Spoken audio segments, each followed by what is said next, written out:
How do we protect residents of historically underserved neighborhoods from displacement in communities where development is taking place? Well, if they're renters, then you help create tenant councils and allow them to move towards owning the buildings that they're currently renting, so that it doesn't get sold out from underneath them. So empowering tenants, for one, would be one way to do it. The other is through community land trusts to make sure that people who own homes aren't getting priced out from high property taxes because of developments around them as well. But you have to have the personal will to do this. If you don't, then you're going to allow developers to come in and take over your city, as what's currently happening now. Mr. Peduto. Again, it's not doing it the way that we used to do it, which was using low-income tax credits to be able to afford 4 or 5 projects per year, having a big developer from out of town coming in to do it. We put together a land bank for the city of Pittsburgh in our first year in office, and it's going through its final community process right now. The land bank will allow us to access 17,000 properties, vacant land, blighted buildings, buildings that are condemned, and then working in neighborhood after neighborhood, putting together, exactly as Reverend said, these land trusts. And these land trusts will empower the community to be able to then take on these properties and to make them into affordable homes people will live in, less than what they're paying right now for rent. And we've already started it with a pilot program with Habitat for Humanity, where we gave them 10 buildings. They are having veterans put in sweat equity to fix them up. And then we are offering through them a 30-year 0% mortgage with no insurance on the mortgage, so that property would be less than rent.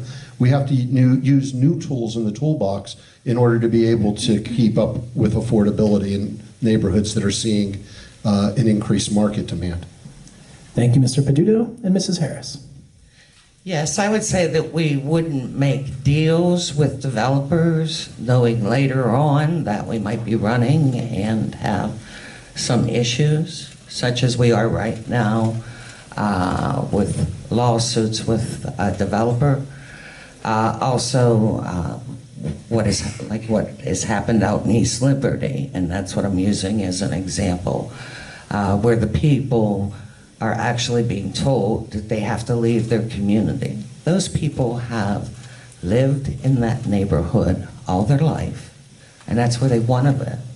They don't want to live in another apartment building or another house somewhere else in the city or maybe in the suburbs.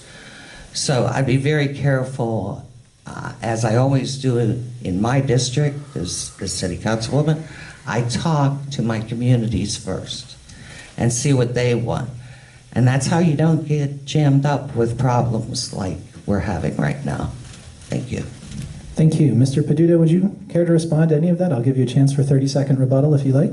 Sure. The councilman was talking about Penn Plaza. The developer put a letter in people's mailbox saying he had 90 days to move out. For the first time in the city's history, we got directly involved in a private land deal. It wasn't a public land deal. It wasn't public housing. It was a person who has every right to evict.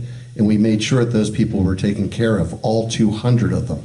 We made sure that they had money to relocate. We made sure that every one of them were in a file in our office. And then we worked with the community on a community plan, and the developer never met it, and he faced a 9-0 loss in the Planning Commission because he didn't follow the conditions of the zoning approval. Thank you, sir. You guys are nailing your time marks here. You are pros. Reverend Welch, you want to jump in on this here for 30 seconds? I just need to add that these people would have loved to stay in that community. So whether they're pushed out of Penn Plaza or not, it would have been great to have another place in that area that they could have relocated to.